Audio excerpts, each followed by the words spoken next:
नमस्कार, DD news पर आप दो टूक देख रहे हैं। मैं हूं अशोक श्रीवास्तव। साल 2026 की शुरुआत हो चुकी है। आज साल 2026 का पहला दिन है, 1 जनवरी की तारीख है।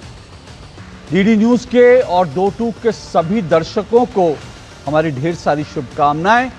ईश्वर से, प्रभु श्री राम से हमारी ये प्रार्थना है, ये कामना है कि वर्ष 2026 आपके लिए ढेर सारी खुशियां लेकर आए, आप स्वस्थ रहें, समृद्ध रहें। जहां तक दो टूक की बात है, दो टूक हर रोज की तरह, हर बार की तरह जो देश से जुड़े मुद्दे हैं, जो देश से जुड़े अहम मुद्दे हैं, उन सब पर लगातार वो तमाम मुद्दों पर सच आप तक पहुंचाता रहेगा। ये मेरा हर बार आपसे वादा होता है। और इस सच पहुंचाने के क्रम में हम जब सच पहुंचाएंगे तो झूठ पर प्रहार भी करेंगे और वो प्रहार भी करते रहेंगे। वैसे मैं पहले भी कह चुका हूं कि साल 2026 में सबसे बड़ी जो राजनीतिक लड़ाई है, सबसे बड़ी जो भारत में जो जंग होगी, वो पश्चिम बंगाल में होगी। इस साल पश्चिम बंगाल में चुनाव है। चुनाव तो और भी राज्यों में है, लेकिन पश्चिम बंगाल का चुनाव इस साल होगा और पश्चिम बंगाल का चुनाव जो है महाभीषण होगा। इसके संकेत अभी से मिलने लगे हैं। केंद्रीय गृह मंत्री अमित शाह बंगाल में जाकर उन्होंने 3 दिन बिताए। ममता बनर्जी पर सीधा उन्होंने अटैक किया। उन्होंने ममता बनर्जी को लेकर के बड़े हमले किए। किस तरह से ममता बनर्जी घुसपैठियों को बढ़ा रही हैं, तुष्टीकरण को बढ़ा रही हैं, कैसे पश्चिम बंगाल में महिलाएं सुरक्षित नहीं हैं, ये तमाम मुद्दे उन्होंने उठाए। कैसे पश्चिम बंगाल की सरकार जमीन नहीं दे रही है बॉर्डर फेंसिंग के लिए, ये उन्होंने सीधा ममता बनर्जी से सवाल पूछा। लेकिन ममता बनर्जी ने भी पलटवार किया। और ममता बनर्जी ने पलटवार ही नहीं किया, बल्कि ममता बनर्जी ने यहां तक कह दिया कि भैया ये जो गृह मंत्री आए हैं ना, ये हमारे संस्कार हैं, इसलिए होटल से निकल पा रहे हैं, वरना हम चाहते तो देश का गृह मंत्री अपने होटल से बाहर नहीं निकल पाता। अब आप समझ सकते हैं, कुछ लोग कह सकते हैं गीदड़ भभकी है, लेकिन ममता बनर्जी और पश्चिम बंगाल का जो पिछले कुछ सालों का ट्रैक रिकॉर्ड है, इसमें ममता बनर्जी झूठ नहीं बोल रही थी। ममता बनर्जी पश्चिम बंगाल में, टीएमसी पश्चिम बंगाल में जिसको चाहें उसको रोक सकते हैं, जिसको चाहें उसको उठाकर जेल में डाल सकते हैं, जिसको चाहें उस पर हमले करवा सकते हैं। इसके मैं प्रमाण आपको दूंगा, क्योंकि फिर से कह रहा हूं, ममता बनर्जी ने जो कहा इसको हल्के में नहीं लेना चाहिए। सचमुच ममता बनर्जी ने बड़ा उपकार किया देश के गृह मंत्री को, उनके होटल से बाहर निकलने दिया। उन्होंने अपने संस्कार दिखाए, वरना वो चाहती ही तो गृह मंत्री को होटल से बाहर नहीं निकलने देती। जो ममता बनर्जी ने दावा किया उसमें दम था। यह दावे की बात भी होगी और इसकी सच्चाई मैं आपको बताऊंगा। और इसीलिए मैं कह रहा हूं कि पश्चिम बंगाल का चुनाव महाभीषण होगा, संघर्ष महाभीषण होगा, क्योंकि वहां पर एक तरफ एसआईआर चल रहा है, वो एसआईआर जिसमें यह दावा किया जा रहा है कि पश्चिम बंगाल में जो फर्जी वोट है उनको जो है पहचानने का काम चल रहा है। और यह भी दावा किया जा रहा है कि पश्चिम बंगाल में बड़ी तादाद में फर्जी वोट बनवा रखे हैं। और शायद ये आरोप लगते हैं कि ममता बनर्जी के जीतने का, ममता बनर्जी के बार बार चुनाव जीतने का सबसे बड़ा राज यही है। और ये बीजेपी नहीं बल्कि कांग्रेस भी कहती है। पर इस दावे में क्या दम है? इस दावे में थोड़ा दम हो सकता है, लेकिन इसमें मत भूलिए, यह बात सही है कि ममता बनर्जी जमीन से जुड़ी नेता हैं, संघर्ष करना जानती हैं, लड़ना जानती हैं, संघर्ष करना भी जानती हैं, राजनीति की चतुर खिलाड़ी हैं। इसलिए सिर्फ ऐसे तो नहीं है कि सिर्फ फर्जी वोटों से जीतती हैं, कुछ और भी कारण जरूर है, लेकिन यह आरोप उन पर लगता है। अब जबकि एसआईआर हो रहा है, तो एसआईआर को लेकर जिस तरह से अभिषेक बनर्जी और चुनाव आयोग के बीच तनातनी हुई, जिस तरह से ठनी है, उसको देखकर लगता है कि एसआईआर एक बड़ा मुद्दा बनने जा रहा है, जैसे बिहार में बना था। लेकिन जैसे बिहार में एसआईआर का मुद्दा फुस हो गया, क्या बंगाल में भी एसआईआर का मुद्दा उठाने वालों की राजनीति जो है औंधे मुंह गिरेगी? ये कहना अभी मुश्किल है, इंतजार करना पड़ेगा। क्योंकि 58 लाख वोट जो है अब तक कट चुके हैं। 58 लाख बड़ी संख्या होती है। और इसको लेकर टीएमसी, ममता बनर्जी, अभिषेक बनर्जी सवाल उठा रहे हैं। वो कह रहे हैं मतदाताओं को परेशान किया जा रहा है। यह आरोप कितना सही है, इसके दावे की पड़ताल होगी। तो एसआईआर से लेकर तुष्टीकरण, घुसपैठ और जो संघर्ष होगा उस सब पे चर्चा होगी। लेकिन इससे पहले मैं आपको बंगाल में जो कुछ चल रहा है वो सुनो। आज आपको ये भी बता रहा हूं। आज मैं आपको दो टूक में दो नई चीजें दिखाऊंगा, ध्यान से सुनिएगा।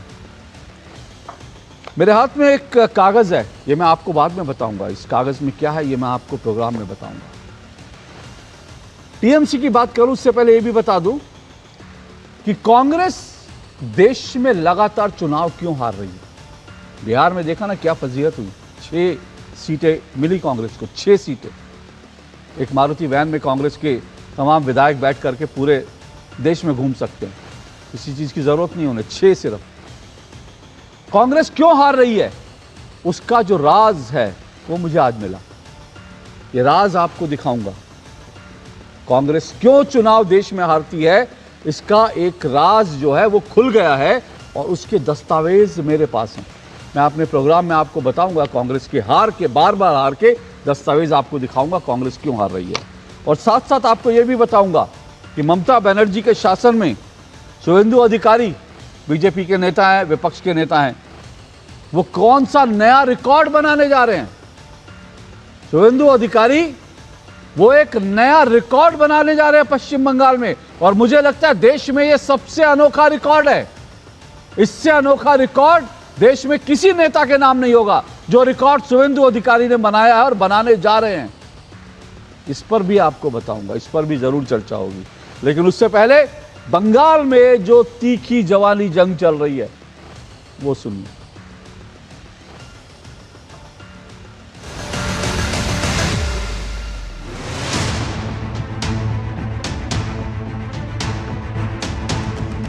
वोटर लिस्ट में चोरी हो रहा है, सॉफ्टवेयर से चोरी हो रहा है, ईवीएम से चोरी नहीं हो रहा है। बिकॉज ईवीएम आपको चेक करने का मौका मिलेगा। You are not getting to understand what algorithm they are running and what kind of software they are using to remove 50 lakh 1 crore voters. आप उंगली नीचे करके बात करिए। उनको लगता है कि हम जो बोलेगा वो सुन लेगा। If he has the guts and gall, let him release the footage. SIR में लगे हुए अधिकारी हैं, उन अधिकारियों पर दबाव बनाने का काम ये टीएमसी की सरकार कर रही है, अभिषेक बनर्जी की पार्टी कर रही है। और स्वयं अभिषेक बनर्जी गलत कर रहे हैं और चुनाव आयोग में जाके उल्टा सीधा बात करते हैं। पहले उनको अपने पार्टी पर ध्यान देना चाहिए, अपने पार्टी के लोगों के कृत्यों पर ध्यान देना चाहिए। और चुनाव आयोग जो संवैधानिक तरीके से काम कर रही है, आज उसका विरोध करके झूठ मूठ का ड्रामा कर रहे हैं। और उनकी अभिषेक बनर्जी और उनकी पार्टी की वही हालत होगी जो बिहार में महागठबंधन की हुई। हर एक लीगल वोटर को राइट्स, अधिकार ठीक रखने के लिए अभिषेक बनर्जी प्रोटेस्ट कर रहा है। हम तो जीतने ही वाले हैं, ये जीतने का बात नहीं है, ये पब्लिक का वोटर लिस्ट में उनका जो राइट है वो राइट प्रोटेक्टेड रहे, यही हमारा लक्ष्य है। ओक्टुई में जो अल्पसंख्यक को वो जिंदा जला दिया गया, उसको किसका सामना करना पड़ा? जो 40,000 नौकरी बेच दिया गया, उसको किसका सामना करना पड़ा? जाए उस घर पर आरजी कर में जिस अभय का देहांत हो गया, उसका पीछे कौन सा एसआईआर था, कौन सा चुनाव आयोग था, कौन सा ईडी सीबीआई था? संगठित हो चुके हैं, क्योंकि इनको यही करना पड़ेगा। हर चुनाव में यही करती है ये लोग। जब तो वोट चोरी की बात करते हैं ना, बंगाल में टीएमसी पार्टी वोट डकैती करते हैं। यहाँ सेंट्रल फोर्स क्यों आता है, सेंट्रल लीडर्स क्यों आते हैं, होम मिनिस्टर क्यों आते हैं, हर जगह उनका प्रश्न है। इसका सब उत्तर नहीं होता है। एसआईआर केवल बंगाल में नहीं हो रहा है, पूरा देश में हो रहा है। और ये पहली बार नहीं हो रहा है, 10-12 बार हो गया है। कोई किसी को कोई प्रॉब्लम नहीं है, कोई कंप्लेन नहीं है। তাকে উত্তর দিতে হবে বাংলা ভদ্র বলে। আজকে আপনি তালকুটিরে লুকিয়ে আছেন, মনে রাখবেন।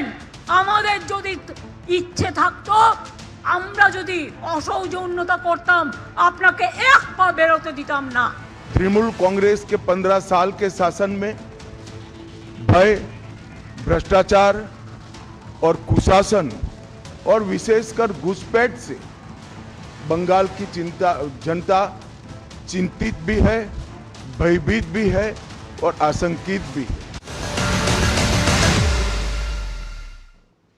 चलिए, तो आपने तमाम जो बयानबाजी चल रही है बंगाल में सुना और सबको लेकर संघर्ष महाभीषण होगा। कैसा संघर्ष होगा, क्यों ये महाभीषण संघर्ष होगा, इन सब पे चर्चा करेंगे। और जो मेरा वादा है वो वादा भी निभाऊंगा। आपको आज कांग्रेस के लगातार चुनाव हारने का राज भी बताऊंगा जो खुल गया है। इन सब पे चर्चा होगी। इससे पहले आगे बढ़े, अपने मेहमानों का परिचय करवा देता हूं। 4 मेहमान मेरे साथ आज की डिबेट में जुड़ चुके हैं। मेरे साथ तुहिन सिन्हा जुड़े हैं, बीजेपी के राष्ट्रीय प्रवक्ता हैं तुहिन सिन्हा। मेरे साथ जो है एक और मेहमान जुड़े हैं, नीरज रॉय। नीरज रॉय राजनीतिक विश्लेषक हैं और वैसे टीएमसी को सपोर्ट करते हैं। निखिल जैन मेरे साथ जुड़े हैं, राजनीतिक विश्लेषक है, कांग्रेस पार्टी को सपोर्ट करते हैं। और मेरे साथ सौरभ दुबे हैं, ये राजनीतिक विश्लेषक हैं। आप सभी मेहमानों का शुक्रिया, स्वागत। शुरुआत कर रहा हूँ तुहिन सिन्हा आपसे और नीरज रॉय आपसे। आप दोनों को मैं 1.5 मिनट दूंगा शुरुआत में अपनी बात रखने के लिए, उसके बाद इस डिबेट को आगे बढ़ाऊंगा। मेरा पहला सवाल तुहिन सिन्हा आपसे है। तुहिन सिन्हा, संघर्ष महाभीषण होगा ये तो मालूम है, लेकिन पिछले दिनों मैंने आपके जो संगठन जो आपके महासचिव हैं उनका एक बयान सुना, BL संतोष। उन्होंने कहा बंगाल की लड़ाई जो है वो चुनावी लड़ाई नहीं है, वो बल्कि वो भारत बचाने की लड़ाई है। उन्होंने कहा बंगाल में जो लड़ाई है वो भारत बचाने की लड़ाई है। ये कैसी लड़ाई है कि बंगाल में अगर बीजेपी हार जाएगी तो भारत डूब जाएगा? क्या बीजेपी भारत तो नहीं है। ये बयान जो है क्या दिखाता है? बंगाल की लड़ाई राजनीतिक लड़ाई है, इसको भारत तक घसीटने की क्या जरूरत पड़ी? नमस्ते अशोक जी, सबको नमस्ते, सबको नए वर्ष की हार्दिक शुभकामनाएं। देखिए, ममता बनर्जी के बयान से ही आपको ये पता लग गया होगा कि किस प्रकार की मनोवृत्ति आज बंगाल की राजनीति में टीएमसी द्वारा सक्रिय है। शेख शाहजहां की भाषा बोलने लगी है ममता बनर्जी। और ये क्यों हिम्मत, ये गुस्ताखी क्यों हो रही है? क्योंकि एक जनसंख्यिकी युद्ध को अंजाम दे रही है टीएमसी। आज लगभग 30% आबादी जो है बंगाल में मुसलमानों की है, लेकिन ये ऑर्गेनिक ग्रोथ नहीं है। ये पूरा ग्रोथ जो है ये इलीगल माइग्रेंट्स को, अवैध घुसपैठियों को लीगलाइज करके, उन्हें फेक आधार कार्ड वितरित करके, उन्हें फेक वोटर आईडी प्रदान करके उन्हें बसाया गया है। तो जब ऐसी स्थिति बंगाल में आप देखते हैं तो ये केवल राजनीतिक युद्ध नहीं रह जाता है, ये एक सभ्यतागत युद्ध है। क्योंकि हमने देखा है 1946 की बात अगर आपको याद है, किस प्रकार से हुसैन सोहरावर्दी ने पूरे कलकत्ता में कत्लेआम किया था। जिस दिन ये आबादी लगभग 50% के लगभग होगी, वही दुर्दशा आप वर्तमान बंगाल का भी देखेंगे। और आज अगर ममता बनर्जी जब 3 महीने बाकी है उनके कार्यकाल का, अचानक आकर मंदिर का उद्घाटन करती है, तो आपको बता दूं कि आज उनकी स्थिति इतनी विकट हो चुकी है कि उनको पता है। तुहिन सिन्हा जी के लिए एक सभ्यतागत युद्ध है। ओके, तो तुहिन सिन्हा कह रहे हैं ये एक सभ्यतागत युद्ध है, भारत को बचाने की लड़ाई है, बीजेपी कह रही है बंगाल में। नीरज रॉय, अब ये तो कहना मुश्किल है कि भारत बचाने की लड़ाई नहीं है, लेकिन ममता बनर्जी ने जिस तरह से गृह मंत्री के लिए कहा, और कहा क्या उन्होंने, एक तरह से उपकार किया। उन्होंने कहा हम चाहते तो गृह मंत्री होटल से नहीं निकल सकते थे। ये कौन सा, मतलब ये भारत का गृह मंत्री अगर भारत के किसी राज्य में अपने होटल से निकलने के लिए मुख्यमंत्री की परमिशन चाहिए तो ये भारत का हिस्सा ही है या कहीं और चला गया ये हिस्सा? देखिए अशोक जी, सबसे बड़ी चीज ये है कि भारतीय जनता पार्टी के लिए बंगाल जब जब चुनाव आता है एक राजनीतिक अखाड़ा के तौर पे प्रयोग किया जाता है, इसमें कोई दो राय नहीं है। और रही बात भारतीय जनता पार्टी के या हमारे देश के गृह मंत्री के या प्रधानमंत्री के, तो यह शायद नहीं भूलना चाहिए कि बंगाल भी भारत का एक हिस्सा है, वो एक प्रदेश है। और विगत 2014 से देखा जाए तो भारतीय जनता पार्टी केंद्र में सत्ता में है। यह कैसे मतलब होता है, इसे क्या आप कहेंगे कि जब जब चुनाव आता है तब तब बंगाल में खामियां निकल जाती हैं और चुनाव से चुनाव तक ये शांत रहते हैं? 2021 की ही मैं बात करूं, 19 और 16 पे नहीं जाऊंगा, 21 में भी तमाम आरोप लगाए गए, 24 में भी आरोप लगाए गए। उसका निस्तारण क्या हुआ? केंद्र सरकार ने कौन सी कार्रवाई किया है, नहीं किया है, या तो जब बंगाल की ही जनता को बताने का काम करे। बार बार बात उठती है घुसपैठ का, पर हमारे गृह मंत्री जी ने भी कहा क्या देश को बताने का काम करेंगे कि जब 2016-17 में लगभग 125 के करीब में घुसपैठी को वहां पे बांग्लादेश भेजा गया, शेख हसीना ने स्ट्रिक्टली मना कर दिया कि अब मैं एक भी घुसपैठियों को नहीं लूंगा।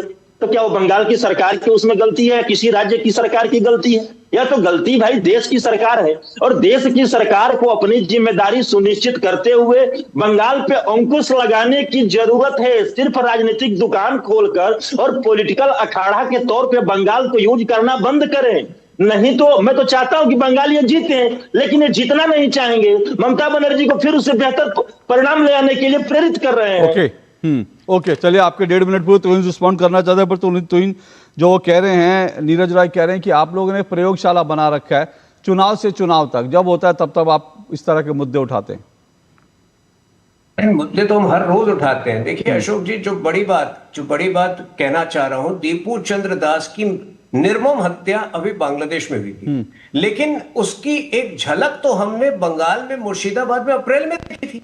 हरगोविंद दास और उनके बेटे को किस प्रकार से निर्मम तरीके से मारा गया था मुर्शिदाबाद में, और वो घटनाक्रम क्या था, वो क्यों उस समय जो है इस प्रकार की हिंसा हुई थी? क्योंकि ममता बनर्जी जो है एक संवैधानिक तौर पर एक बिल, वक्फ अमेंडमेंट एक्ट, जो कि पार्लियामेंट के दोनों सत्रों द्वारा पारित हुआ था, उसके खिलाफ मुसलमान समुदाय को भड़का रही थी, और उस भड़कावे में आकर कुछ तत्व जिनका सरोकार टीएमसी के साथ था, उन्होंने हिंसा को अंजाम दिया।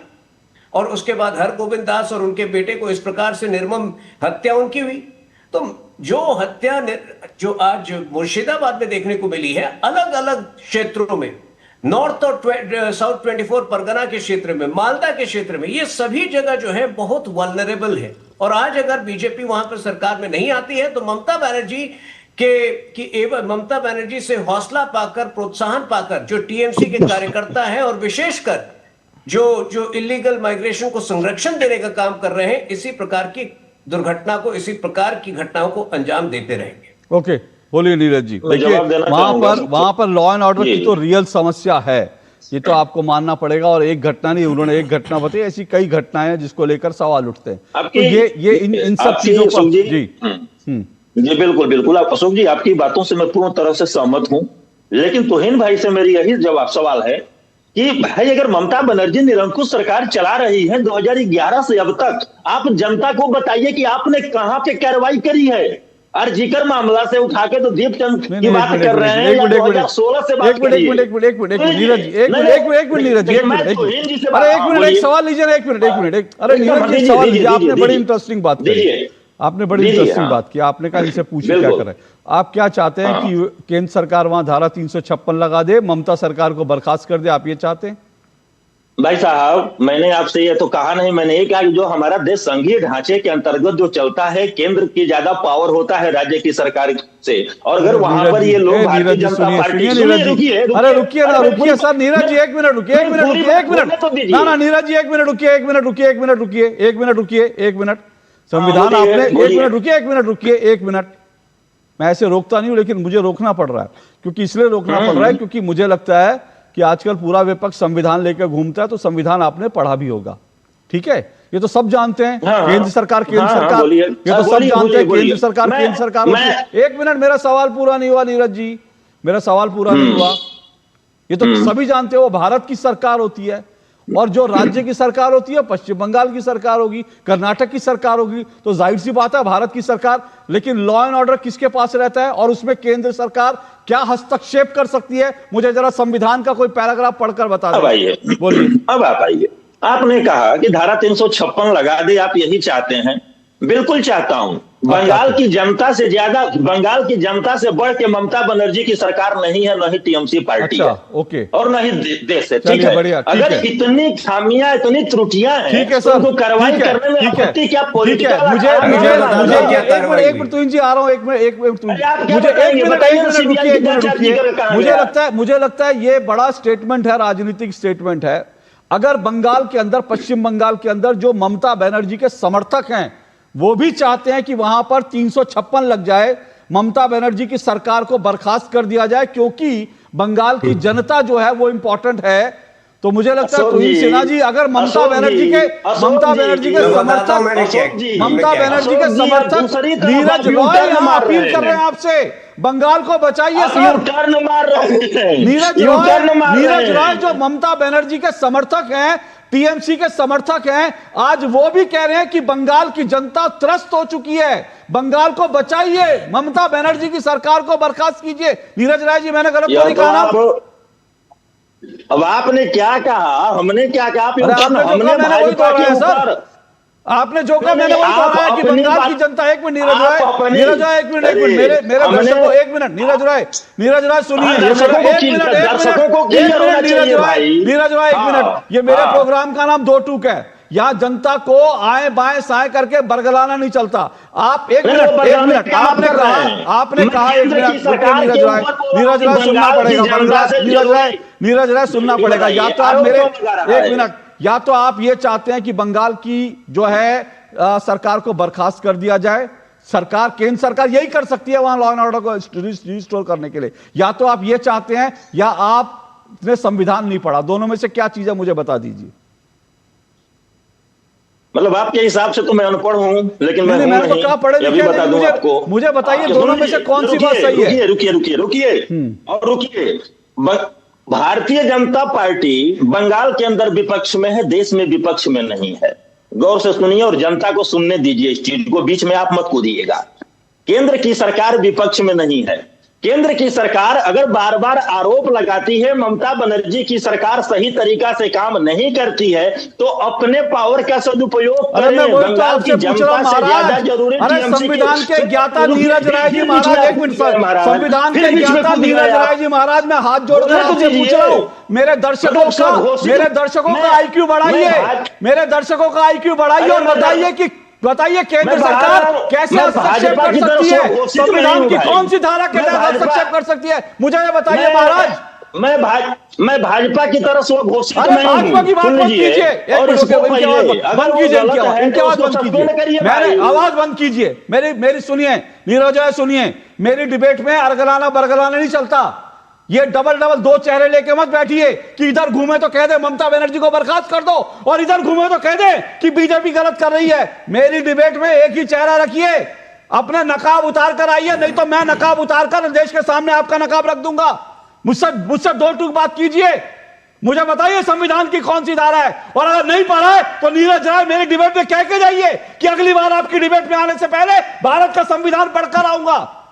ये इस तरह की बातें मेरी डिबेट में नहीं चलती है नीरज राय, ये आप जहां जाते होंगे, जहां जाते हो वहां चलाइए, मेरी डिबेट में नहीं चलता। ये देखिए 2 चेहरे हैं टीएमसी के, ये जो नीरज राय जैसे लोग जो है ना, जो राजनीतिक विश्लेषक के रूप में बैठे हैं मेरी डिबेट। मैं तो कह रहा हूं भैया आप टीएमसी का पक्ष ले रहे तो लीजिए ना, आपको टीएमसी का पक्ष लेने के लिए बिठाया गया। एक तरफ आप कह रहे हैं बंगाल की जनता त्रस्त है, केंद्र सरकार हस्तक्षेप करे, तो मुझे बताइए ना 300, ये भी चाहते हैं कि 356 नहीं लगना चाहिए ममता बनर्जी की सरकार की अरे या तो आप कहिए कि भैया बंगाल की सरकार निकम्मी है, ममता बनर्जी निकम्मी सरकार है, उसको बर्खास्त कीजिए, या तो आप ये कहिए, या फिर ये मत कहिए कि केंद्र सरकार क्या कर रही है। जिन्होंने भारत का संविधान पढ़ा होगा उनको पता होगा लैंड के मामले में। अपनी डिबेट में रोज टीएमसी के जो समर्थक बैठते हैं, मुझे उनको बताना पड़ता है क्योंकि वो बिना पढ़े लिखे आते हैं, उनको पता नहीं है कि लैंड जो है वो केंद्र सरकार के अधीन नहीं आती है। अगर अमित शाह कह रहे हैं कि लैंड नहीं दी गई है तो इसका मतलब है ये नहीं है कि जाकर बीएसएफ वहां कब्जा कर ले, ये नहीं है भारत के संविधान के तहत, और ना ही 356 लगाना, 356 लगाए बिना घुस के पुलिस को ऑर्डर देने लगेगी। 2 तरफा बातें मत कीजिए मेरे डिबेट में प्लीज, और अपना एक नकाब उतार कर आइए, अपना असली चेहरा लेकर आइए, नकाब अपना बगल में रख दीजिए, किसी और दिन आपके काम आएगा, 2 टूक में नहीं, क्योंकि 2 टूक में नकाब उतार दूंगा 1 मिनट में। तो इनसे ना बोलिए, नहीं नीरज राय ऐसे नहीं चलेगा, नीरज राय ऐसे नहीं चलेगा, नकाब उतारिए उसके बाद आ रहा हूं आपके पास, तब तक नकाब उतार लीजिए, चेहरा वगैरह धो लीजिए। बार बार नीरज जी पूछ रहे हैं कि हमने क्या किया। अरे शेख शाहजहां को सीबीआई नहीं तो गिरफ्तार किया ना, 2 महीने जो है ममता बनर्जी ने उनको छुपाने का काम किया, ऐसे बलात्कारी को छुपाने का काम किया, अंततः सीबीआई ने गिरफ्तार किया। आरजी कौर मामले में राजनीतिक रूप से हमने हर दबाव बनाया। देखिए, जब राज्य सरकार अपना काम नहीं करती है तो ये ऐसा नहीं होता कि कांग्रेस की तरह जो है हम 90 बार जो है आर्टिकल 356 का दुरुपयोग करें। हमने हर राजनीतिक दबाव बनाया। मैं खुद गया था, हम जम्मू में प्रेस कॉन्फ्रेंस हुआ था, पूरे देश में हमने प्रेस कॉन्फ्रेंस किया था। अंततः आरजी कौर में भी इनको एक्शन लेना पड़ा। लेकिन जब तक इनको शर्मसार नहीं किया जाता, टीएमसी को हर मुजरिम को संरक्षण देने का प्रयास करते हैं ये लोग, क्योंकि तोलाबाजी का रैकेट इनका इतना फैला हुआ है कि हर मुजरिम आज बंगाल के अंदर उनसे ये लोग चंदा लेते हैं। सर मैं 1 मिनट आ रहा हूं। मैं जो है निखिल जैन के पास जाना चाहता हूं, लेकिन उससे पहले मैं नीरज राय को एक उनकी आंखें और खोल दूं, क्योंकि संविधान के बारे में अगली बार वो पढ़कर आएंगे, उम्मीद करता हूं, लेकिन उनकी आंखें और खोल देता हूं। उन्होंने यहाँ पे क्या कहा?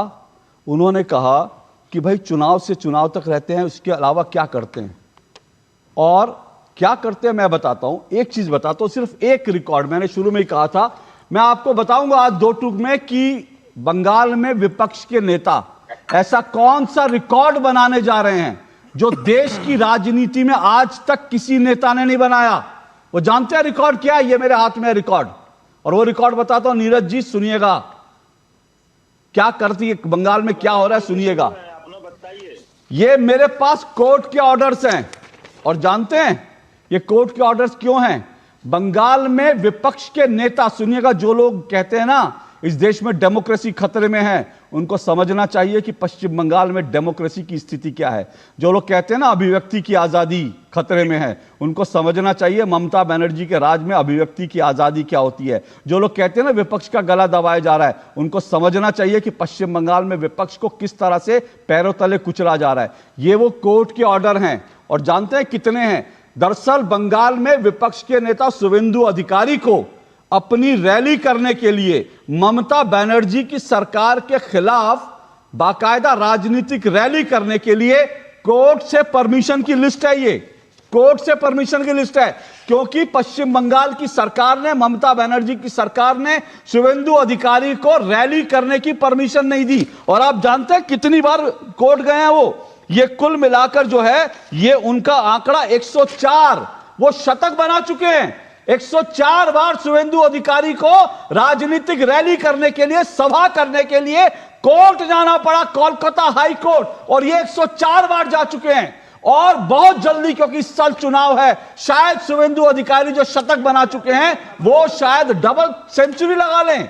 देश में कहीं ऐसा नहीं हुआ, देश के किसी राज्य में ऐसा नहीं हुआ कि विपक्ष के नेता को बार बार सभा करने के लिए कोर्ट जाना पड़े, क्योंकि पुलिस, क्योंकि राज्य सरकार उनको चुनावी सभा करने की परमिशन नहीं देती। 104 बार वो अदालतों में गए, तब जाकर वो सड़क पर उतर के पश्चिम बंगाल की ममता बनर्जी सरकार के खिलाफ विरोध प्रदर्शन कर सके। ये बंगाल का सच है। मैंने आपसे कहा था दिखाऊंगा, ये रिकॉर्ड देश में किसी और नेता का नहीं है।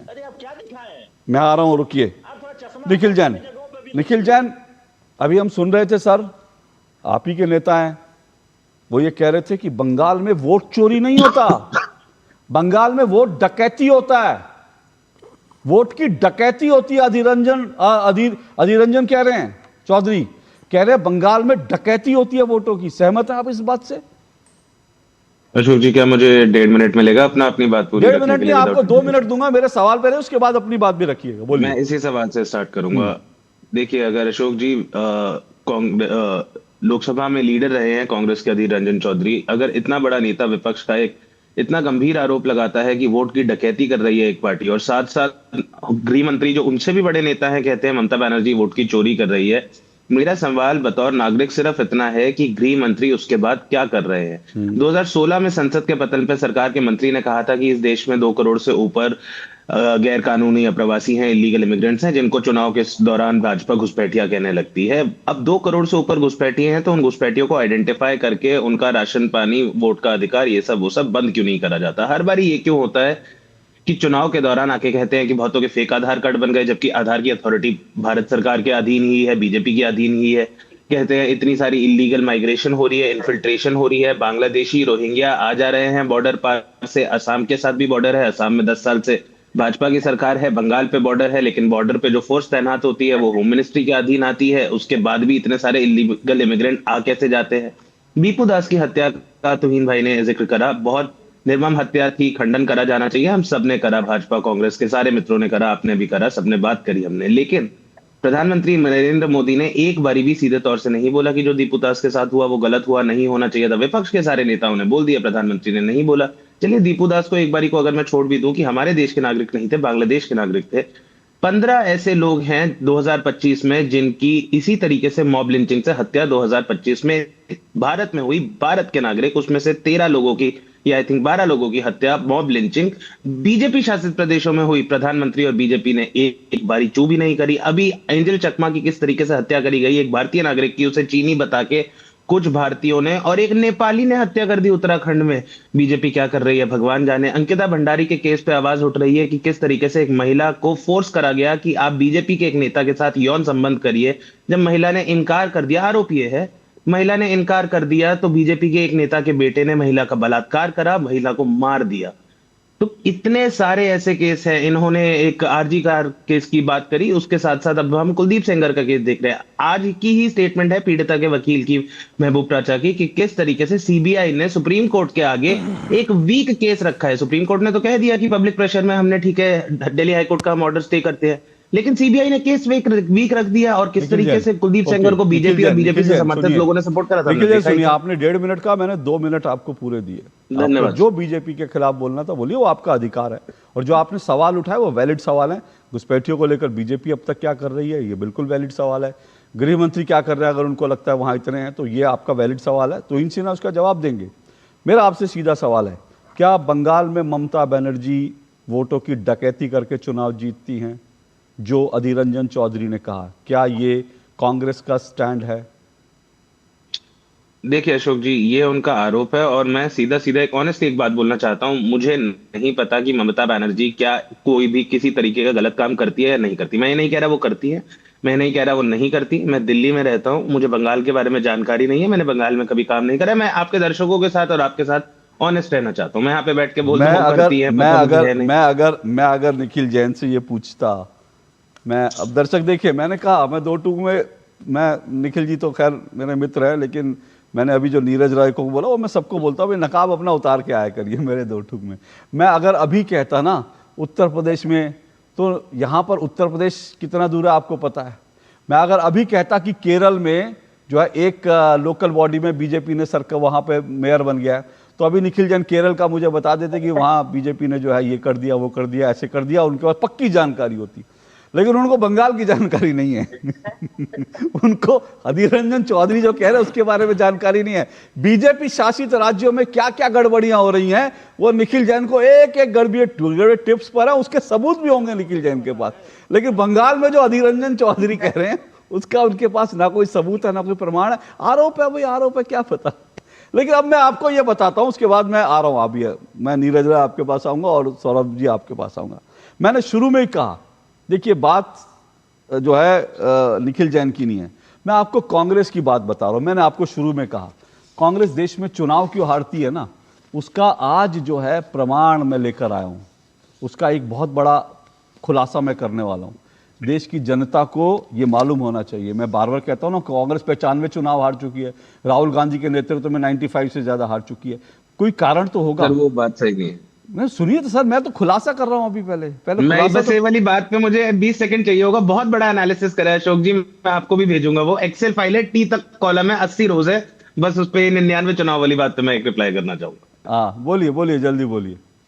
Thank you so much. तो ये भाजपा के बहुत मित्रों ने इतनी बारी बोल दिया ना कि राहुल गांधी के नेतृत्व में 95 चुनाव हार गई है कांग्रेस की, आप और मैं, शायद मैं और बहुत सारे लोग मानने लग गए। मैंने एक्चुअली इस पे एनालिसिस करा। प्रधानमंत्री मोदी के प्रधानमंत्री बनने के बाद, उनका भाजपा के संगठन पे नेतृत्व बरकरार करने के बाद देश में केवल 69 चुनाव हुए हैं, लोकसभा और स्टेट इलेक्शंस मिला के। उन 66 जो स्टेट इलेक्शंस के चुनाव हुए हैं, 66 में से 31 में भाजपा हारी है। कांग्रेस 48 में हारी है, लेकिन भाजपा भी 31 में हारी है। और सबसे मजे की बात बताऊं, जो वो छोटा सा दौरान था 2 साल का, जिस वक्त Rahul Gandhi actually technically Congress party के अध्यक्ष थे, प्रेसिडेंट थे, दिसंबर 2017 से ठीक। लेकर मई सुनिए, 2019 सुनिए, तक, सुनिए, उस दौरान 13 सुनिए, चुनाव हुए थे। सुनिए, बस सुनिए, खत्म प्लीज। खत्म नहीं, 5 सुनिए ना, सेकंड, एक 5 मिनट, सेकंड। एक मिनट। 13 चुनाव, अरे सुनिए तो सही, अरे सुनिए तो सही, और 5 सुनिए तो कांग्रेस सही, जीती थी। सुनिए तो सही। टेक्निकल इशू आप बताएंगे तो टेक्निकल इशू यह है कि मल्लिकार्जुन खड़गे कांग्रेस के अध्यक्ष हैं पर अध्यक्ष नहीं है। कांग्रेस में हाईकमान राहुल गांधी हैं। तो आप अगर वो चाहें कि वो सारे हार जो है, सुनिए ना मेरी बात। अब मैंने आपको मौका दिया, मेरी बात सुनिए। मैं तो अपने उस पर आ रहा था, आप इधर उधर जा रहे थे। एक बार वो लिस्ट मुझे भेजिएगा, मैं उसको जरा चेक करूंगा, उस पर हम जरूर डिबेट करेंगे आगे कितने। हाँ, एक मिनट। लेकिन निखिल जैन, सबसे बड़ी बात मैं फिर से ये कह रहा हूं कि जरा एक बार जो है, जो खड़गे जी के जो हार का आप डाल देते, नहीं तो ये तो खड़गे जी हारे, ये तो कोई और हारे। तो भैया कांग्रेस में हाईकमान राहुल गांधी है, ये आपको भी पता है, मुझे भी पता है, आप अच्छी तरह से जानते हैं। तो यहां पर नकाब उतार कर आइए। नया साल शुरू हुआ है, कम से कम 2026 में नकाब मत पहनिए, 2025 के नकाब उतार दीजिए। कांग्रेस में हाईकमान कौन है सब जानते हैं। तो इंजीनियर जल्दी से रिकॉर्ड अपना बताइए 30 सेकंड में, फिर मैं ये खुलासा करने वाला हूं। 95 हो 55 हो, बहुत ज्यादा अंतर नहीं होता। हो सकता है 95 का आंकड़ा इसलिए हो क्योंकि कुछ शहरों के म्युनिसिपल कॉर्पोरेशन इलेक्शन भी महत्वपूर्ण होते हैं। अब देखिए, जैसे दिल्ली में अगर कांग्रेस कहीं दूर तक शून्य लाती है, अगर कांग्रेस 0 सीट लाती है दिल्ली में और कांग्रेस को कोई फर्क ही नहीं पड़ता है, तो हम तो कांग्रेस को मतलब आईना दिखा रहे हैं। अब जैसे मुंबई म्युनिसिपल कॉर्पोरेशन का चुनाव हो रहा है, शायद कांग्रेस का खाता ही ना खुले, या हो सकता है कि 4-5 सीटों में सिमट जाए। अब कांग्रेस को फर्क नहीं पड़ता, हम तो चाहते हैं कि कांग्रेस इसको हार माने और अपने अंदर सुधार करे। लेकिन निखिल जी जैसे पढ़े लिखे, मतलब इतने मेहनती व्यक्ति भी जो है, इस तरह से वो राहुल गांधी के क्वेश्चन देते हैं, कॉम्प्लेसेंट बनाते हैं, तो कांग्रेस की दुर्दशा चलती रहती है।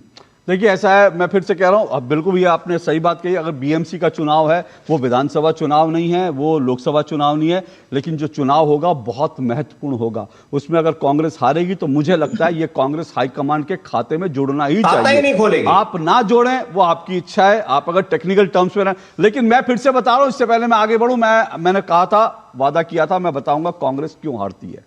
देखिए, कांग्रेस इसलिए हारती है क्योंकि कांग्रेस नहीं जानती कि इस देश की जनता क्या सोच रही है। जब कोई भी पॉलिटिकल पार्टी जनता की सोच से दूर चली जाती है तब वो चुनाव हारती है। जब किसी भी पॉलिटिकल पार्टी को जनता की नब्ज के बारे में ABCD नहीं पता होता, जनता की नब्ज का कुछ आइडिया नहीं होता, जनता जहां सोचती है आप उसके विपरीत सोचते हैं, तो फिर आप चुनाव हारेंगे ही, क्योंकि आप वो मुद्दे उठाते हैं जो जनता के मुद्दे होते ही नहीं, और जो जनता के मुद्दे उठाते हैं पब्लिक उसको जिता देती है। अब मैं आपको बताता हूं, खुलासा करता हूं। देखिए, ये मेरे पास एक खबर है, फिर मैं बड़ा खुलासा रुक के करूंगा, अभी बता रहा हूं। ये मेरे पास खबर है, कर्नाटक में क्या हुआ इसी साल, यानी 2025 में सितंबर में लोकल बॉडी चुनाव होने थे। उन लोकल बॉडी चुनाव में के जब होने थे तो वहां पर सिद्धारमैया की सरकार ने क्या किया कि वहां पर बाकायदा एक उन्होंने नियम बदलकर यह कहा कि ये चुनाव ईवीएम से नहीं होंगे, बैलेट पेपर से होंगे। ये सिद्धारमैया सरकार का फैसला था। उन्होंने कहा ईवीएम से हम कर्नाटक में चुनाव नहीं होने देंगे, बैलेट जो होंगे मतपत्रों से होंगे, क्योंकि डेमोक्रेसी को मतपत्र ही बचा सकते हैं। ये सिद्धारमैया का स्टेटमेंट है, और राहुल गांधी सहित कांग्रेस के तमाम शीर्ष नेताओं के आप एक नहीं 50 बयान और 50 उनकी अदालत की दलीलें सुन सकते हैं, जहां उन्होंने कहा ईवीएम हैक होती है, ईवीएम गड़बड़ी और हम ईवीएम के कारण हारे। लेकिन आज ही मेरे पास यह खबर है, और यह खबर क्या कहती है, कर्नाटक के अंदर कर्नाटक की कांग्रेस सरकार ने, सिद्धारमैया सरकार ने बाकायदा जनमत एक सर्वे करवाया, और उस सर्वे में जनता से पूछा कि क्या उनको ईवीएम पर भरोसा है। ध्यान से सुनिएगा, यह सर्वे किसी सर्वे एजेंसी ने नहीं, यह कर्नाटक की सिद्धारमैया सरकार ने कराया। और जानते हैं इसके नतीजे क्या आए? इसके नतीजे कहते हैं कर्नाटक के 82% जनता ने कहा हां हमें ईवीएम पर भरोसा है। 82% कर्नाटक के लोग कहते हैं, और इतना ही नहीं बल्कि वो ये भी कहते हैं कि ईवीएम पर हमारा भरोसा बड़ा है, पहले से ज्यादा हम ईवीएम पर ट्रस्ट करते हैं। तो कर्नाटक की जनता कह रही है ईवीएम सही है, लेकिन राहुल गांधी, सिद्धारमैया और कांग्रेस पार्टी कहती है ईवीएम हैक होती है। मैंने इसीलिए आपसे कहा कांग्रेस की हार के कारण इसमें है कि कांग्रेस को पता ही नहीं, उसके पैरों के नीचे जमीन नहीं है। वो हवा में बात करते हैं, राहुल गांधी के पैर के नीचे जमीन नहीं है, हवा में बात करते हैं। जनता क्या सोचती है, जनता क्या करती है, उनको जानकारी नहीं। ये मैंने खुलासा किया। सौरभ दुबे जी, सौरभ दुबे जल्द, मैं 1 मिनट ब्रेक ले रहा हूं, ब्रेक के बाद सौरभ दुबे आ रहा हूं आपके पास, नीरज आपके पास भी आऊंगा। सवाल यह है कि अब तो एसआईआर चल रहा है, ईवीएम का पूरा झूठ जो है खुलासा हो चुका है, एक बार नहीं 50 बार हो चुका है, फिर अब एसआईआर पर हमले शुरू हो गए बंगाल में, क्यों? आता हूं इसके बाद।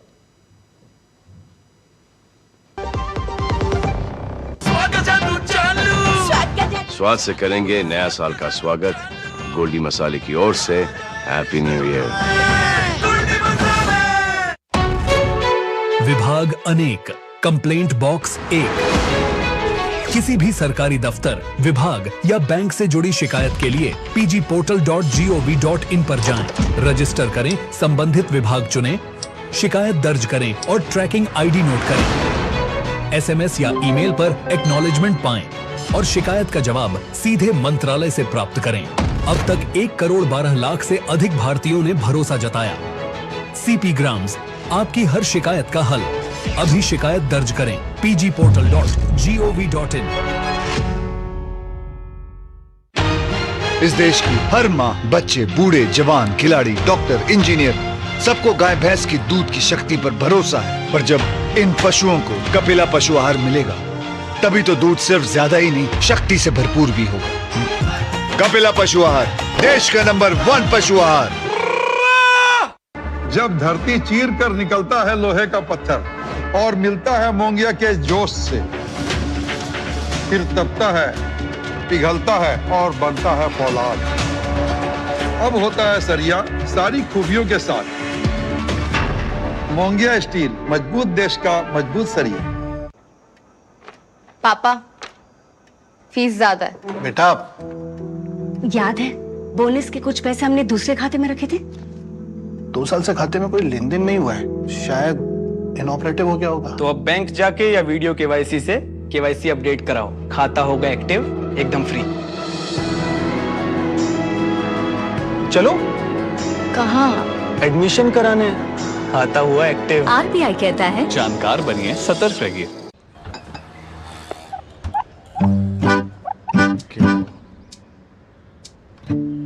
मेरा बेटा ईशान डॉक्टर बनेगा, डॉक्टर।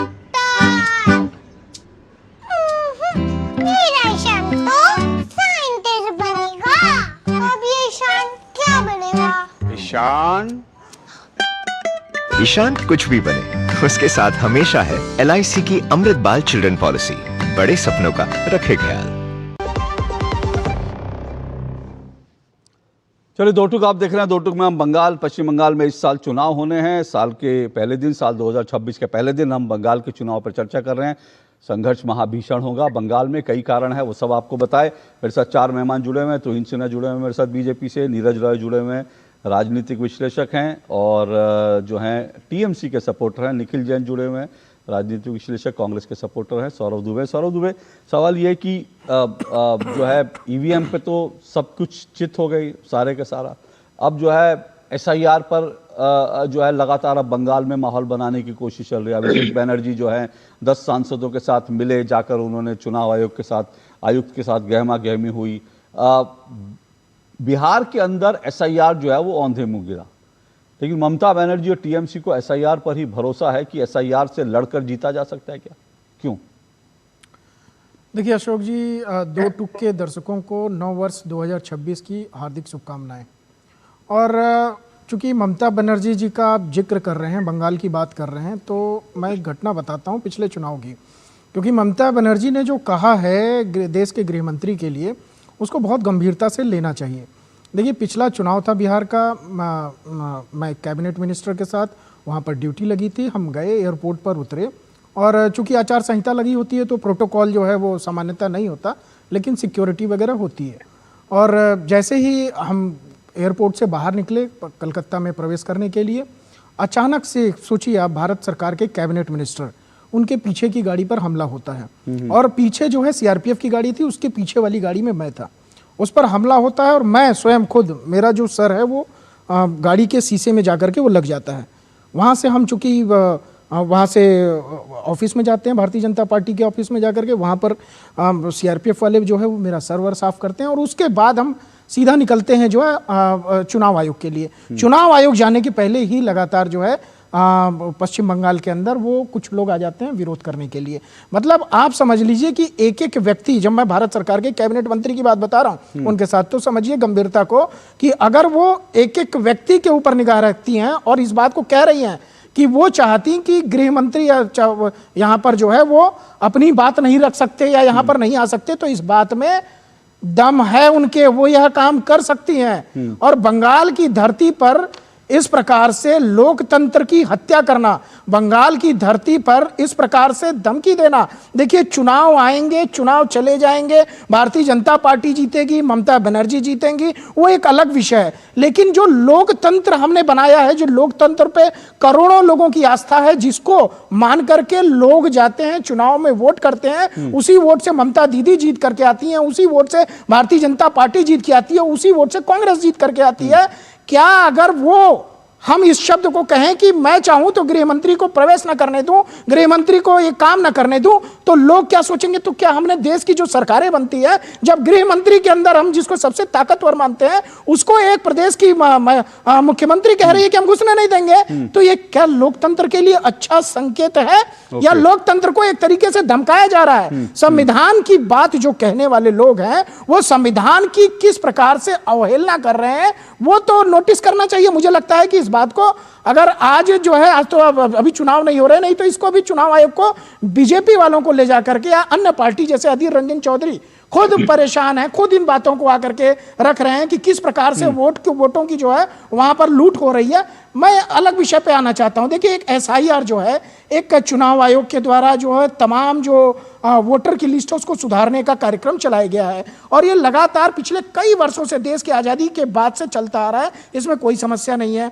देखिए बिहार के अंदर जब चुनाव चल रहा था, तमाम लोगों ने इस विषय को रखा कि भैया कांग्रेस पार्टी ने कि ये वोट चोरी हो रही है, एसआईआर पर ये कर रहे हैं, चुनाव आयोग के ऊपर आरोप लगाया, लेकिन परिणाम क्या निकला? बम्पर वोटिंग हुई, ऐतिहासिक वोटिंग हुई, बिहार की जनता निकली और इस बात को नकार दिया उन्होंने कि मेरा सवाल जल्दी से मैं नीरज राय के पास जाना चाहता हूं। जल्दी से मेरा सवाल यह है कि फिर जो है ममता दीदी एसआईआर का विरोध क्यों कर रही है बिहार के नतीजे आने के बाद भी, क्या कारण है? सौरभ दुबे अब जल्दी से 30 सेकंड। मैं आपको यही बता रहा था कि जब बिहार का ये विषय आया और देखिए यहाँ पर बुरी तरह से तिलमिला आ गई। देखिए बिहार के अंदर जो है चूंकि ये राहुल गांधी जी का एक मुद्दा है और राहुल गांधी जी चाहते थे इस मुद्दे पर तमाम विपक्षी के दल उनसे खड़े हों, लेकिन कोई साथ खड़ा हुआ नहीं दिखाई दिया। ममता बनर्जी जी को ये लगता है कि यहाँ पर जो उनके मुस्लिम तुष्टीकरण की राजनीति चल रही है, एक जो लगातार वो ये मानती आ रही है कि चाहे वो बाहर से आए हुए लोग हों, घुसपैठिए लोग हों, जिनको हमने वोटर का अधिकार दे रखा है, यहाँ पर कहीं ऐसा ना हो कि ये वाली लिस्ट के अंदर अगर चुनाव आयोग एसआईआर करता है उनकी संख्या निकल करके आए और लोग भाग रहे हैं। और अब इस तरह लेकर के देखिए, आप देख रहे होंगे कि बॉर्डर पर लोग खड़े हुए हैं। और यहाँ पर सबसे गंभीर विषय अब मुझे लगता है कि ये जो कांग्रेस पार्टी का चरित्र यहां पर दिखाई दे रहा है, जिस प्रकार से कह रहे थे हम चुनाव दर चुनाव क्यों हार रहे हैं, क्योंकि आत्मचिंतन करने को तैयार नहीं, आत्ममंथन करने को कांग्रेस पार्टी तैयार ही नहीं है। भैया आप लोगों से जितनी दूरी आपकी बढ़ रही है उतनी ही आपकी विषयों से भी दूरी। नीरज राय बोलिए। हाँ नहीं, प्रश्न पूछिए, क्योंकि आप ही बोलेंगे हमको सुनना ही पड़ेगा, हमारा म्यूट कर देंगे आप प्रश्न पूछ लीजिए। 3 यहाँ राजनीतिक विश्लेषक प्रश्न पूछ लूं? अच्छा प्रश्न पूछ लूं, सुनिए ना, प्रश्न पूछ लेता हूं। प्रश्न पूछ लूंगा तो सीधा जवाब देंगे ना, म्यूट मत करिएगा, क्योंकि नकाब आपका भी हम जानते हैं, आपका भी नकाब उतारना। नीरज राय एक मिनट सुनिए, मैं 1 मिनट, अब आपने कहा ना, मेरी बात सुनिए और मैं अपने दर्शकों को भी बताना चाहता हूं। मेरे पास ना नीरज राय डिबेट खत्म होने के बाद मेरे पास 100-150 संदेश आते हैं और मेरे दर्शक जो है अपना 1 मिनट सुनिए, मेरे दर्शक जो है वो कहते हैं कि हम रात को 10:30 बजे 11 बजे आपका प्रोग्राम देखते हैं तो हम चाहते हैं एक सार्थक डिबेट हो, ठीक है? वो चाहते हैं कुछ मुद्दे लोग निकाल के। अब आप फिर से मैं कह रहा हूं, आप अगर ये भी कहेंगे कि सरकार ने कुछ नहीं किया है, सरकार को वहां आप या तो कहिए कि सरकार बर्खास्त कर दे, मैं आपके बयान के साथ खड़ा हूं। सरकार, मैं तुहिन सिन्हा से सवाल पूछूंगा कि ममता बनर्जी की सरकार को बर्खास्त, लेकिन फिर आप दूसरी तरफ कहेंगे नहीं सरकार बर्खास्त, लेकिन फिर आप कहेंगे केंद्र सरकार, तो मुझे डबल स्टैंडर्ड में रोकना पड़ेगा। आप बोलिए, बराबर पूछेंगे, किसी का ढाल नहीं बनेंगे। और दर्शक हमसे और आपसे ज्यादा समझदार हैं। जो 150 काल आपको आते होंगे ना, उसमें 100 काल आपको उल्टा पूछने के लिए आते होंगे। यहाँ पर एक को डिफेंड। नीरज राय, देखिए बंगाल में बैठे हो आप शायद, और वहां पर आपका नेटवर्क जो है, अब आप ऐसे झूठ बूठ बोलेंगे तो फिर नेटवर्क खराब हो जाएगा। बोलिए अपनी बात रखिए। हम झूठ मूठ नहीं बोलते हैं। चलिए बोलिए, आप बोलिए, विषय पर आइए, विषय पर आइए। चुनाव से चुनाव तक, हाँ, चुनाव से चुनाव तक की बात मैंने कहा था। हमारे सौरभ भाई भी कहे, क्योंकि मैं जानता हूं कि वह किसका सपोर्टर है। आप बेशक न बताएं, वो मेरे भाई हैं। वो बीजेपी सपोर्टर है, बोल दिया। चलिए आगे बोलिए। चुनाव की मैं भी चर्चा अरे आगे ही बढ़ रहा हूँ। आपके कहने से मैं नहीं रुकूंगा। मैं अगले पिछले चुनाव की ही बात कर रहा हूँ। मैं ये जानना चाहता हूँ, बंगाल की नहीं देश की जनता जानना चाहती है कि जो 100 से ऊपर हिंदू परिवार आसाम में चले गए थे त्रस्त होकर, और हेमंत बिश्व शर्मा वहां अगुवाई किए हुए थे, वो परिवार कहाँ है आज तक? ममता बनर्जी की आप बात करते हैं, जो ही मैं पूछता हूं, मेरा पूछने को इंटेंशन नहीं है। देश का प्रधानमंत्री और गृह मंत्री हमारे लिए सर्वमान्य है, क्योंकि बड़ा हैसियत है। लेकिन आप जैसे लोग जो है नकाब की बात करते हैं कि मुख्यमंत्री को हमारे देश के गृह मंत्री और प्रधानमंत्री से ऊपर बैठा देते हैं। बंगाल का चुनाव आते आते आप सबका चिट्ठा लेके बैठ जाते हैं। नारदा शारदा पे शिवेंदु अधिकारी की फाइल कहाँ रुकी हुई है? आप कितनी बार पूछे हैं अशोक जी, बताइए ना। वही राज्यसभा लोकसभा में रुका हुआ एक सिग्नेचर के लिए 2016-17 से। यह देश का मुद्दा नहीं है। SIR की आप बात कर रहे हैं, बिहार की SIR आई है, उसमें बात करते हैं। बिहार में SIR किस लिए हुआ था? घुसपैठियों के लिए। 350 करीब घुसपैठियों की वहां पे चिन्हित करते हैं। 65 लाख वोट काट देते हैं। 58 लाख वोट वहां पे काटा गया। तो जो वहां पे जागरूक रहेगा वो बोलेगा नहीं। आप डिफेंड करेंगे भाजपा को, आप करिए, क्योंकि मुझे पता है आपकी मजबूरी है करना। आप सबका नकाब उतार दे रहे हैं। भाई आप मुद्दों की लड़ाई लड़िए। मैंने पिछली बार कहा था, अभी पिछली बार अपने जो हमारा आया था टेप, कि अगर ममता बनर्जी गलत कर रही है तो केंद्र की सरकार चुप क्यों है? बंगाल की जनता जरूरी है या ममता बनर्जी राजनीति का? चलिए मैं आपको ओके, अब मैंने आपने हिंदू नहीं सुरक्षित रह सकते, वो असम जाते हैं तो असम की सरकार क्या करती है तो इनसे ना बताएंगे। लेकिन मेरा आपसे सवाल है, बंगाल में हिंदू सुरक्षित क्यों नहीं रह सकते? एक सवाल। और दूसरा सवाल, अगर बंगाल में हिंदू सुरक्षित नहीं है तो फिर क्या करना चाहिए? केंद्र सरकार क्या करे कि ममता बनर्जी की सरकार रास्ते पर आई है? मुझे आज सुझाव देके जाइएगा, अगर संविधान पढ़ा है तो बताइए। अब आइए, मिर्ची हमको नहीं लगती है, मिर्ची आप ही को लग विषय पर आइए सर, विषय पर आइए। कि तुहिन सिन्हा से आपने कितने सवाल पूछे हैं? आगे भग गए सवाल से, भग गए सवाल से। नीरज राय सवाल से भग गए, सवाल पूछते, सवाल से डर गए, भी अफसोस नहीं होगा। सवाल से डर गए। सवाल दोबारा रिपीट कर दूं क्या नीरज राय? नीरज राय सवाल रिपीट कर दूं क्या? नीरज राय सवाल रिपीट कर दूं क्या? सवाल समझ में नहीं आया क्या? हिंदी में पूछा था, सवाल समझ में नहीं आया। कौन सी भाषा समझते हैं? ट्रांसलेट करके भेजो आपके पास, सरकार चल रही है। ट्रांसलेट करके भिजवाऊं आपके पास? बात करते हैं हिंदू हमारे खतरा में, ट्रांसलेट करके सवाल भिजवाऊं क्या? समझ आ रहा है मेरा सवाल? दोबारा पूछ दूं? दोबारा पूछ दूं सवाल नीरज राय? दोबारा पूछ दूं? तिबारा पूछ दूं? आवाजें नहीं आ रही है आपकी। नहीं आ रही होगी, अब नहीं आ रही होगी आपकी आवाज नहीं आ रही है। वो नहीं आएगी, अब नहीं आएगी भाई नीरज राय के पास, क्योंकि मैंने सवाल क्या पूछा कि बंगाल में हिंदू सुरक्षित क्यों नहीं है? मैंने सवाल पूछा कि अगर वहां पर हिंदू सुरक्षित नहीं है तो संविधान की वो कौन सी धारा है 356 के अलावा कि केंद्र सरकार? अब नीरज राय को समझ में सुनाई नहीं पड़ रहा, अब इनका सुनाई नहीं पड़ रहा। चलिए, तो इनसे ना एक वैलिड सवाल था, वो वैलिड सवाल पूछूंगा। बाकी तो नीरज राय यहां पर जो है वो अपना टाइम पास करने आए थे, मेरे दर्शकों का टाइम खराब करने आए थे, लेकिन एक वैलिड सवाल पूछा, और एक वैलिड सवाल निखिल जैन ने भी पूछा। वो सवाल आपसे पूछ रहा हूं। सीधी सी बात है, घुसपैठिए क्यों नहीं निकाले गए? एक सवाल जो निखिल भी कह रहे हैं, और सवाल यह कि बंगाल में हिंदू सुरक्षित नहीं है। नीरज जैन कह रहे हैं, टीएमसी सपोर्टर कह रहे हैं, ममता बनर्जी के सपोर्टर कह रहे हैं बंगाल में हिंदू सुरक्षित नहीं है। लेकिन बंगाल जाते तो आप उनके, असम जाते तो आप क्या करते हैं उनके लिए? आपकी भी तो जिम्मेदारी बनती है ना। देखिए 2021 में जब ये लोग चुनाव जीते थे, पहली बार मेरे ख्याल से विश्व में पहली बार होगा किसी लोकतंत्र में कि जश्न में कम से कम 200 हिंदुओं को विस्थापित किया था, 10 से ऊपर मारे गए थे। उन सब की जिम्मेदारी हमने ली। ठीक है, हमने जो है आर्टिकल 356 नहीं लगाया, हम वो एक्सट्रीम जगह पे नहीं जाना चाहते थे, क्योंकि कांग्रेस और हमारे में कुछ अंतर है। लेकिन बार बार जो है इनकी चीफ सेक्रेटरी को आगाह किया गया, उनको कहा गया कि आप एक्शन लीजिए। पूरी न्यायिक प्रोसेस में जितने भी विक्टिम्स को, सबको जो है शुभेंदु अधिकारी और हमारे अन्य नेताओं ने उनका साथ दिया। जो असम गए थे, मुझे लगता है कि वो वापस आ गए होंगे, लेकिन मुझे उसकी पुख्ता जानकारी नहीं है। इस वर्ष कुल मिलाकर अब तक 22 से 2300 लोगों को, बांग्लादेशियों को पूरी तरह से डिपोर्ट कर दिया गया है। यह संख्या बढ़ेगी। असम में तो फॉरेनर्स एक्ट लागू किया गया है, 1950 का फॉरेनर्स एक्ट लागू किया गया है, जहां जो डिस्ट्रिक्ट मैजिस्ट्रेट है उनको पूरी छूट दी गई है कि आप दस्तावेजों की जांच करें, और अगर आपको लगता है कि कोई बांग्लादेशी है जिसको देश में नहीं होना चाहिए, आप बाहर करिए। मामला जो है कोर्ट में जाएगा ही नहीं।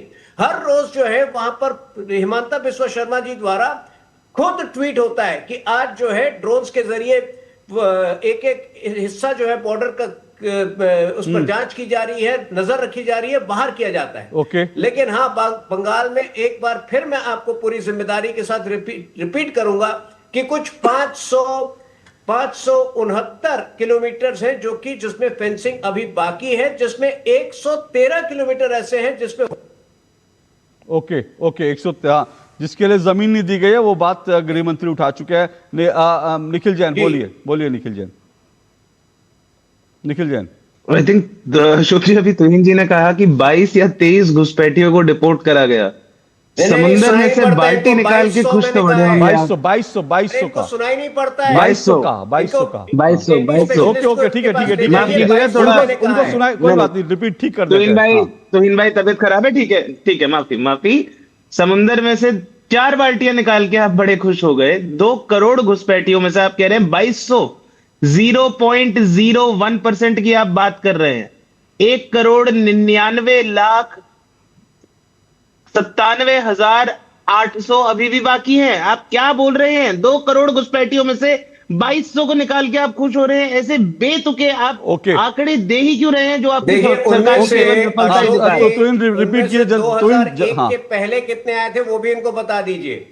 गोपीनाथ बोरदोलोई ने 1947 में नेहरू को लिखा था, सबकी जिम्मेदारी हम ही ले लें। 2001 से पहले जो आए थे उनकी भी जिम्मेदारी। ओके चलिए, मुझे एक छोटा सा ब्रेक लेना है। 1 मिनट आ रहा हूँ, मुझे एक छोटा सा ब्रेक, 1 मिनट सर, मुझे एक छोटा सा ब्रेक लेना है। 1 मिनट आ रहा हूँ, लेकिन तुहिन जी इतना जरूर कहूंगा, अब सरकार आपकी है, जिम्मेदारी आपको ही लेनी पड़ेगी सबको निकालने की। वो जिम्मेदारी किसी और की नहीं रहेगी, वो जिम्मेदारी बीजेपी सरकार की ही रहेगी कि सब घुसपैठियों को निकालना है। ये लोग जरूर जब आप सर मुझे ब्रेक लेना है, ये लोग जरूर जो है कहेंगे, ममता बनर्जी कहेंगी, कांग्रेस कहेगी कि भाई घुसपैठियों को मत निकालो, ये तो हमारे ही बच्चे हैं, मानवता। लेकिन आपकी जिम्मेदारी आप निकाले। रुकिए, नीरज राय आ रहा हूं इस ब्रेक के बाद। नव वर्ष 2026 की बहुत बहुत शुभकामनाएं। आने वाला वर्ष हम सबके घरों में अपार खुशियां लेकर आए। स्वाद से करेंगे नया साल का स्वागत। गोल्डी मसाले की ओर से हैप्पी न्यू ईयर। व्यक्तिगत जानकारी के लिए ऑनलाइन अनुरोधों से रहें सावधान। कुछ भी जानकारी देने से पहले जरूर सोचें। कोई भी वैधानिक कंपनी फोन या इंटरनेट पर आपसे निजी जानकारी कभी भी नहीं मांगती, इसलिए ऐसे कॉल या ईमेल आने पर अपनी जानकारी देने से पहले समझदारी दिखाएं और सावधानी बरतें।